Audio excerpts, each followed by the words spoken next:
Армысыздар, құрметті оқушылар. Бүгін біз дүниежүзі тарих 9 сынып бойынша 2-90-ға арналған екі полюсті әлемнен көп полюсті әлемге және аумақтық мәселелерді шешудегі халықаралық ұйымдар бөлімдері бойынша номер 4-ші бөлімдер бойынша жиынтық бағалау тапсырмаларын талдап орындайтын боламыз. Алдарыңызда тақырыптар белгіленген. Тақырыбымыз Саманта Смиттің КСРО-ға сапары неге мүмкіндік болды? Қырғыз соғысының аяқталуымен әлемдік қауіпсіздік артты ма? Біріккен ұлттар ұйымы таяу шығыстағы дағдарысты шешудің қандай бейбіт жолдарын ұсынды? Оқу мақсаты бағалау критерийлері берілген, құрметті оқушылар.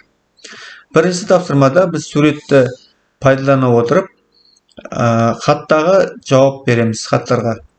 Бұнда Саманта Смиттің туралы мәлімет, және бұл суретте берілген тұлғаны сипаттаймыз, хаттың мазмұнынан сипаттама жазамыз, тұлғаның тарихтағы орнын қандай, соны анықтаймыз, халықаралық қатынастарды реттеудегі қызметін дәлелдеу келтіреміз, оқиғаның қалай аяқталғанын жазамыз, құрметті оқушылар.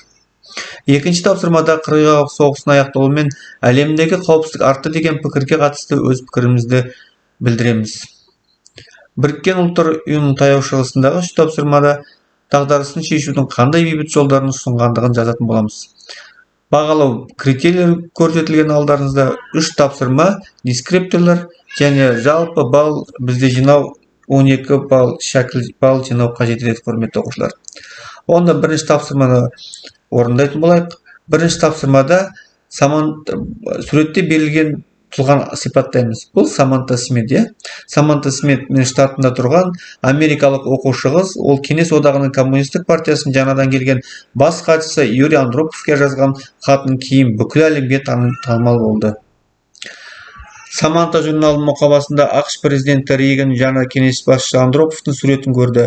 Журналдардың бір мақаласында КСРОның жаңа басшысы қауіпті адам екендігі және оның басшылығы кеңес одағы ақшқа бұрынғыдан да бетер қауіп төндіріп тұрғандығы жазылған. Сол кезде Саманта анасына, егер Андроповтан барлығы соншалықты қорқатын болса, оған хат жазып соғыс бастайтынын сұрамайын ба дегенде сұрақ қояды. Анасы қалжыңдап, сен жазып сұрасаңшы деп жауап береді. Сонымен Саманта Андроповке хат жазады. Менің есімім, бұл хат мазмұнына тоқтайтын болсақ, талдап, құрметті оқушылар, хаттың мазмұны мынандай. Менің есімім Саманта Смит. Мен 10 жастамын. Сізді жаңа жұмысыңызбен құттықтаймын.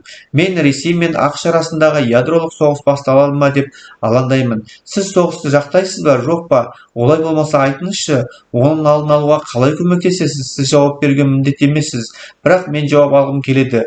Неліктен сіз бүкіл әлемді немесе кем дегенде біздің елді жаулап алғыңыз келеді? Құдай жерді бізге қамқорлық жасау және бейбіт өмір сүру үшін жаратпады ма деп жауап беріңізші деп жауап жазады 1982 жылы қарашада. Енді соның жауап ретінде Андропов Самантаны Мәскеуге шақырады, кеңес өкіметіне шақырады. Саманта кеңес одағына 2 апта болып ел астанасы Мәскеуге, Ленинградқа барып, Артек балалар лагерінде демалады. Ел астанасы оған Кремльге экскурсия ұйымдастырады. Гагарин жерленген жеріне, белгісіз жауынгерлердің зиратына гүл шоқтарын қояды. Ленин мавзолейіне барады. Үлкен театр спектакліне және Мәскеу циркіндегі көрсетілімге қатысады. Ленинград Саманта пионер сарайына оқушылармен кездеседі. Опера және балет театрына барды. Оған екінші дүниежүзілік соғыс кезіндегі қаланың қорғаныс жайлы айтатын Таня Савичаның күнделігін көрсетті. Енді келесі тапсырма тұлғаның тарихтағы орны қандай?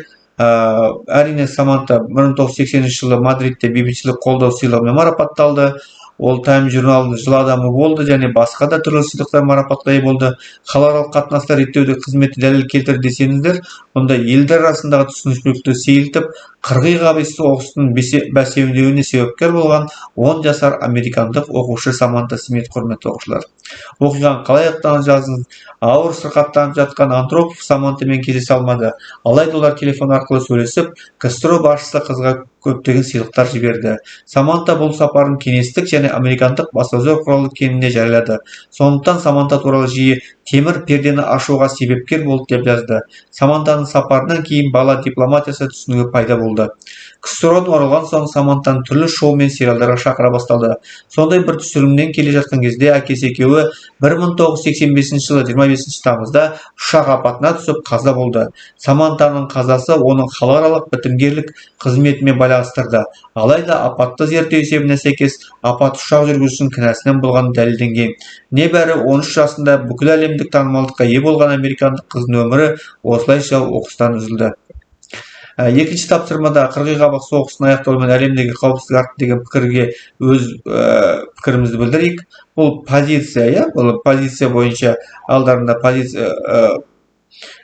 позиция, түсіндіру, мысал, салдар формуласы бойынша. Позиция қырғи-қабақ соғысының аяқталуымен әлемдегі қауіпсіздік артты. Түсіндіру, жаңа қауіп қатерлі пайда болды.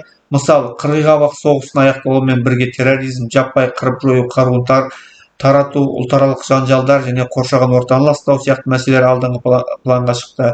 Салдар, қырғи-қабақ соғысының аяқталуы әлемдегі қауіпсіздік артуын ықпал етті.